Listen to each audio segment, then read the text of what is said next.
Hey, Grandmaster Keith Hafner here. I don't know if you knew this, but knuckle cracking was invented a long time ago as a way for 12-year-old boys to gross out everybody around them. And that's certainly how it was used in my life. And to be able to do a good, big, resounding knuckle crack was kind of a rite of passage.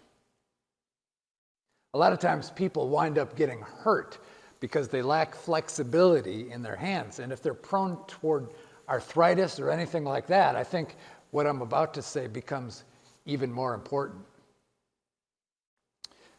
You understand that you've got to be flexible in your back and your legs, but your hand flexibility and your wrist flexibility has a lot to do with how good you feel actually using those hands. And some things, like if you fall and put your hand down and your arm is not flexible, you're going to sustain an injury. And so it's really easy to work on the flexibility, and I'm going to show you some of those things in just a moment. But in the martial art environment, we're always twisting wrists and hands and doing wrist locks and finger locks and things like that. And sometimes I'll be demonstrating one of those techniques with somebody, and they will be so stiff. If I even just turn their hand a little bit, they're in excruciating pain.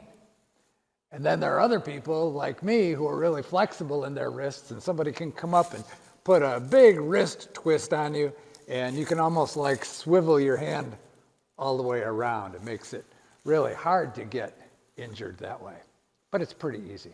So you take your hand, put it out, palm forward, and just gently pull your fingers back.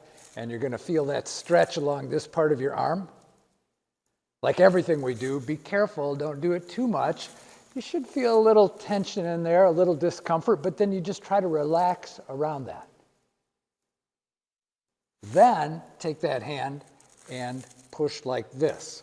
So stand with your hand palm out across your chest and just twist that wrist down. You can do that on both sides. Pretty easy, huh? Twist like this, twist like this. I like to even work my thumb down like this. And of course, you can work the flexibility of your fingers, spreading them apart, and even just bending them back. Now, your body is a lot like the stuff in your house. If you don't use it, it locks up, it rusts, it freezes up. And so, freezes up. So just to do some of these exercises, I think these are not things that you work into your exercise routine. I think these are things that you just have in your mind, and when you get up from your desk, or you walk from one room to the next, or just somewhere kind of in transit, multiple times through the day, you just work on those flexibility